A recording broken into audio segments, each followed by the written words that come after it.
ચાલો હવે હું નીકળું છું, તમને ઘરે જઈને અપડેટ કરું કે સિચ્યુએશન શું છે. આમ ઉતાવળ કરીને પણ તું ઘરે જઈને કઈ કરી તો નહીં શકે. મને ખબર છે, પણ મને ટેન્શન એક જ વાતનું છે કે કોમલને બચાવવાના ચક્કરમાં જો આ લોકો અક્કલ અને મિલકતનું દેવાળો ફૂકી નાખશે અને બધી પ્રોપર્ટી મિહિર અને એના બાપને આપી દેશે તો આપણે તો ઠંઠન ગોપાલને. જો ભૂલથી પણ એવું થયું તો તું મને ભૂલી જશે. અરે મારા પોતાના રહેવાના ખાવાના પીવાના વાંધા છે, એવામાં એ લોકો તને કાઢી મૂકશે તો હું તને નહીં રાખું. તમે બધું નેગેટિવ જ કેમ બોલો છો? કારણ કે આપણી સાથે બધું નેગેટિવ જ થાય છે. તારા શોખ અને ખર્ચા પૂરા કરવાના મારી પાસે પૈસા નથી. એટલે જો તું એવું ઈચ્છતી હોય કે આપણે સાથે રહીએ તો તારે તારા ભાઈની મિલકત બચાવવી જ પડશે અને એ ઘરમાં આપણી જગ્યા કરવી જ પડશે. તારી એક ભૂલને કારણે મારી આખી જિંદગી લોકોનું દેવું ચૂકવવામાં જશે. તમે પ્લીઝ મને સંભળાવો નહીં, હું કઈ કરું છું. તારે કોઈ મજબૂત પગલું ભરવું પડશે જેથી એ લોકો કોમલ અને મિહિરના લગ્ન ધામધૂમથી કરાવતા અટકી જાય.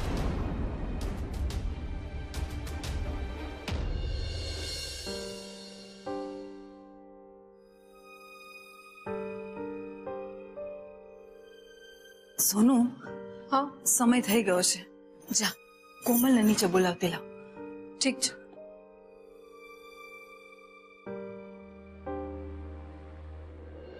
જય શ્રી કૃષ્ણ કોકિલાબેન. જય શ્રી કૃષ્ણ હિનાબેન. તમે તો સમયના બહુ પાકા.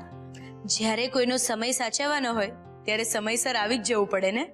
સાચી વાત છે. આવો આવો બેસો. કોકિલાબેન, મને તો તમારી કોમલનું કામ છે. હમણાં નહીં હિનાબેન, કોમલ આવે પછી બોલજો.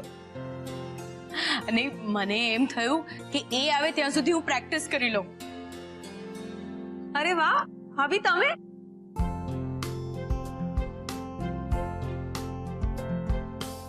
કેમ છો? તમે એકદમ મજામાં છું. એટલા દિવસ પછી તમે ભૂલા પડ્યા અહીંયા. કોકિલાબેન, હું આજે એક જરૂરી કામથી આવી છું. મને તો એમ કે તમે સોનુને મળવા આવ્યા હશો, બરાબર ને? ના બેન, હું તમારી કોમલને જ મળવા આવી છું. કોમલને? તમારે વળી કોમલનું શું કામ પડ્યું? છે કામ. હવે એ કામ તો હું ફક્ત કોમલને જ કહીશ. જુઓ બેન, મારી કોમલ માંડ માંડ સાજી થઈ છે હમણાં. મને ખબર છે, પણ મારે વાત કરવી જરૂરી છે. હિનાબેન, આજે રહેવા દો ને. કોમલની તબિયત માંડ હમણાં સાજી થઈ છે. અમ્મા, રિલેક્સ. બોલો ભાભી, શું વાત કરવી છે? કોમલ, હું તને એ વાત બધાની વચ્ચે નહીં પણ એકલામાં જ કહેવા માંગુ છું. બેન, હવે તો તમે હદ કરો છો. હો, એવી તે કેવી વાત છે જે તમે અમારા બધાની વચ્ચે અમારી સામે ના કહી શકો? હિનાબેન, હવે મારો જીવ મૂંઝાય છે. એવી શું વાત છે? માફ કરજો કોકિલાબેન, પણ હું તમને આ વાત બધાની વચ્ચે તો નહીં જ કહી શકું. મને જેમ કહેવામાં આવ્યું છે એમ હું કરી રહી છું. શું કહેવામાં આવે છે? એટલે તમે અહીંયા કોઈના કહેવાથી આવ્યા છો? હા, એટલે કોણ છે એ વ્યક્તિ? એનું નામ તો અમને આપો, એટલે અમને ખબર પડે કે કોણે તમને શું કહ્યું છે. માફ કરજો આરવ કુમાર, પણ એ કોણ છે અને શું છે એ બધું હું હમણાં તમને નહીં કહી શકું. જુઓ હિનાબેન, અત્યારે મારી કોમલ સખત માનસિક તાણમાં છે, એટલે તમે આવી વાત કરીને એને અને અમને બધાને વધુ તાણ ના આપો. મમ્મા, તું પ્લીઝ શાંતિ રાખીશ. અરે પણ કોમલ, અમ્મા રિલેક્સ. ભાભી, આપણે મારા રૂમમાં જઈએ. અને મમ્મા, હું કોઈ નાની કીકલી નથી કે મને ભાભી શું કહે છે સમજાશે નહીં.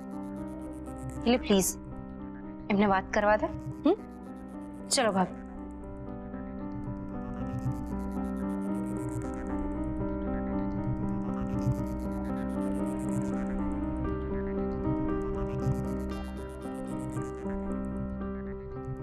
ચલો આપણે રૂમમાં જઈને મારા મોબાઈલમાં સાંભળીએ કે કોમલ શું રિએક્ટ કરે છે. હા, જાસો. બોલો ભાભી, તમારે શું વાત કરવી હતી? તમને કોનો ફોન આવ્યો હતો?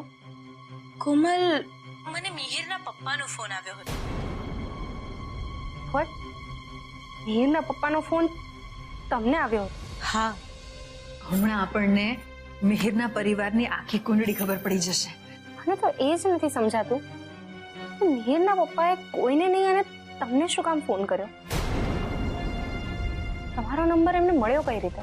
હવે એ તો મને પણ નથી ખબર અને મને પણ નવાઈ લાગે છે કે એમણે મને ફોન શું કામ કર્યો અને એમની પાસે મારો નંબર કેવી રીતે આવ્યો. પણ બાય ધ વે, આ મિહિરના પપ્પા છે કોણ? Yes, come on. હવે કોમલ નક્કી બોલશે કે મિહિરના પપ્પા કોણ છે. મિહિરના પપ્પા તો મિસ્ટર મિહિરના પપ્પા જે પણ હોય, પણ એને તમને શું કહ્યું એ તો કહો. હા, કોમલ બહુ સ્માર્ટ થઈ ગઈ છે. મિહિરના પપ્પાનું નામ ન બોલી તે ન જ બોલી. એમણે ફોન કરીને તમને એક્ઝેક્ટલી કહ્યું શું?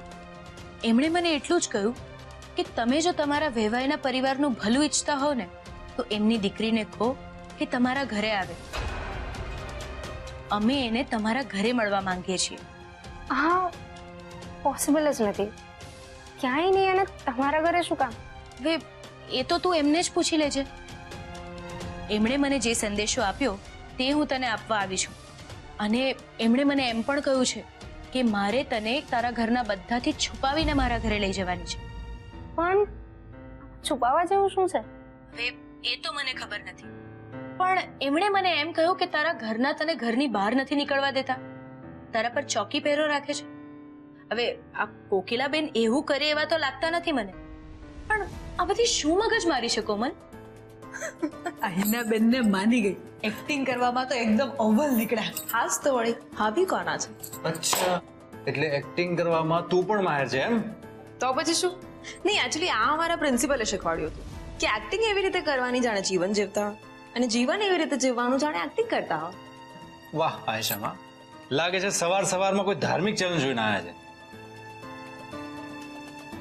પણ હું મારા મમ્મી પપ્પાથી છુપાવીને કે એમને કહ્યા વગર કંઈ જ નહીં કરું. આરવ, આ કોમલ તો જવાની ના પાડે છે. માં, આપણે જે રીતે કોમલને ડરાવી રાખી છે ને, ઓબ્વિયસલી એ ભાભી સાથે જવાની ના જ પાડે ને. હવે તો બધો આધાર આ હિનાબેન ઉપર છે. ગમે તેમ કરીને હિનાબેનને મનાવી લે ને તો સારું.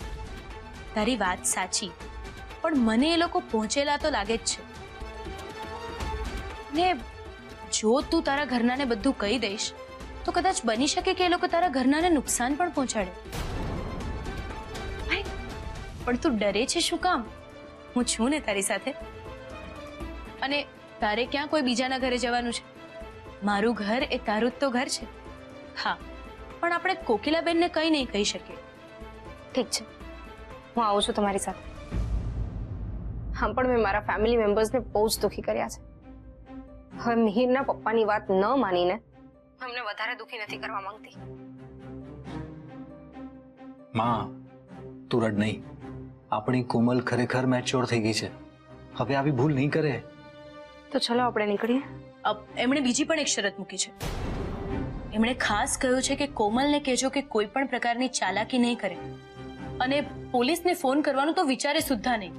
પોતાનો ફોન એ ઘરે મૂકીને જ આવે. આવું શું કામ?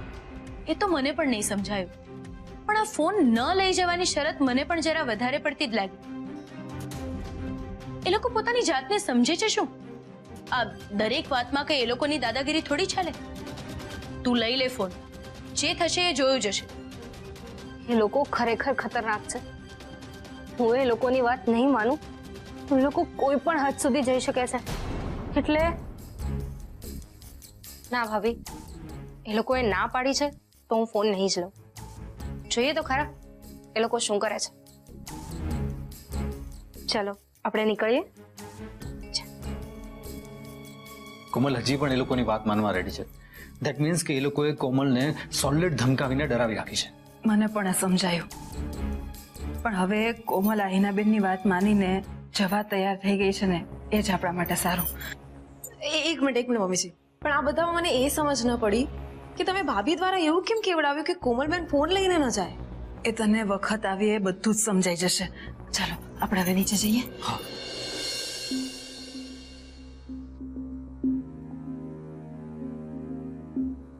ભાભી, હું શું કામ આવું છું એ તો હું મમ્માને નહીં કહી શકું, પણ હું આવું છું એ તો મારા મમ્માને કહેવું જ પડશે. તું ચિંતા નહીં કર, કોકિલાબેનને હું વાત કરીશ. પણ એ છે ક્યાં? કોકિલાબેન, સોનુ.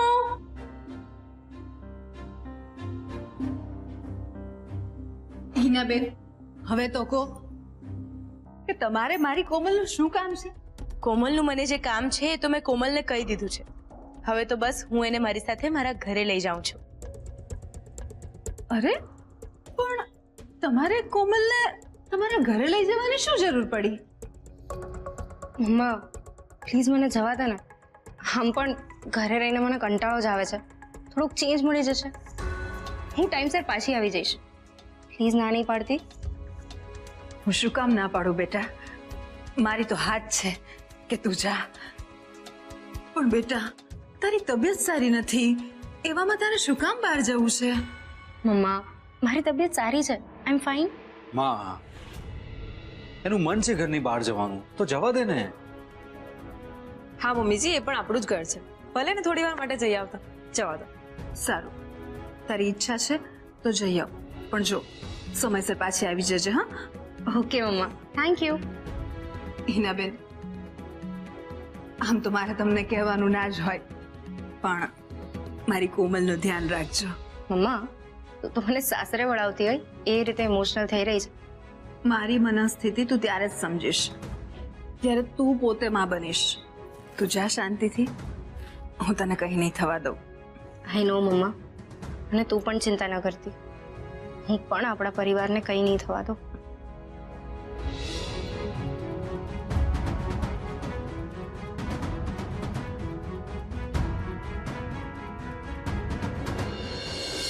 આ ન્યૂઝ તો મારે એમને જણાવવા જ પડશે.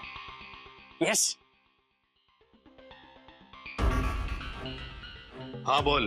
હેલો હેલો ડેડ, એક સુપર ગુડ ન્યૂઝ છે. યસ, મહેતા પરિવારની અક્કલ ઠેકાણે આવી ગઈ હોય એમ લાગે છે. કેમ, શું થયું? કોમલના ભાઈ એટલે કે મિસ્ટર આરવ મહેતા મને મળ્યા હતા. એમણે મને એક બહુ જ ઇન્ટરેસ્ટિંગ ઓફર આપી છે.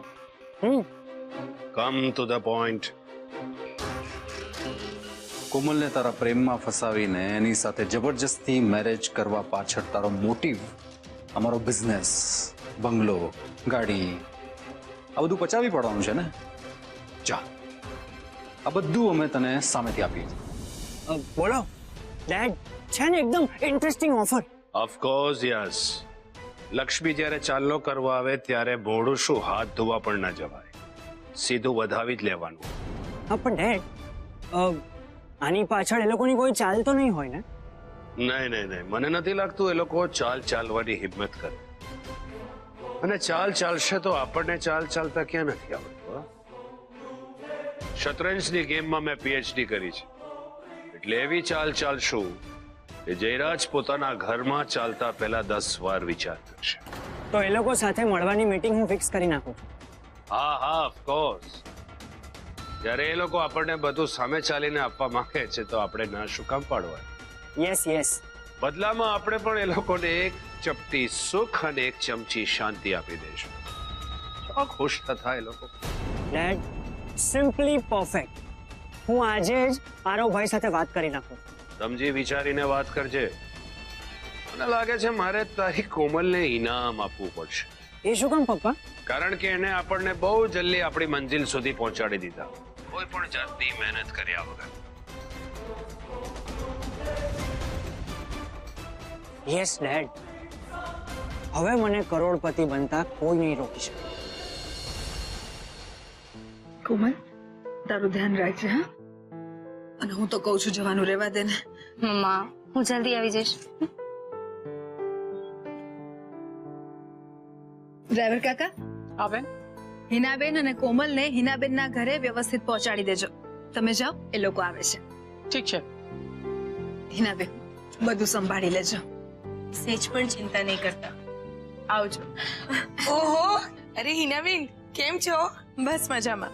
મોટી બેન, કોમલબેન હિનાબેન હાથે કાં ચાલ્યા?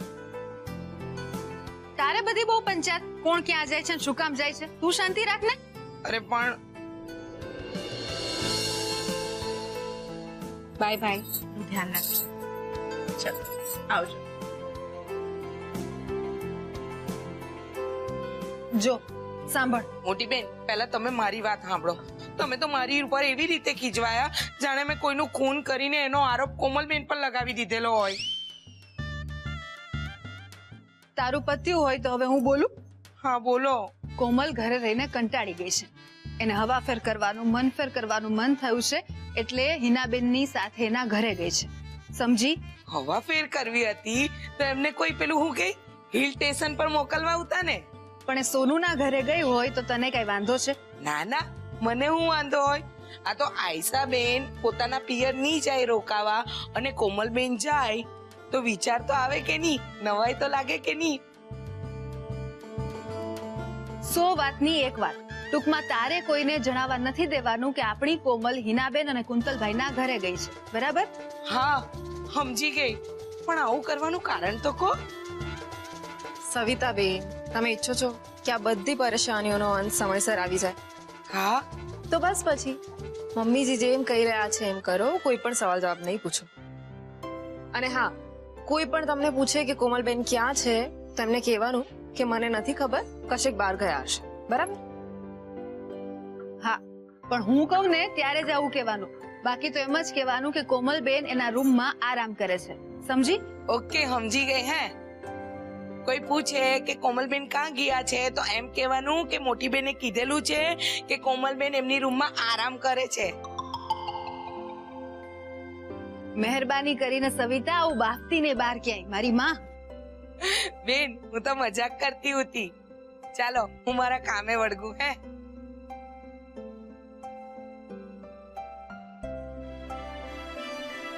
બેટા, કોમલને તો આપણે સાચી જગ્યાએ મોકલી દીધી.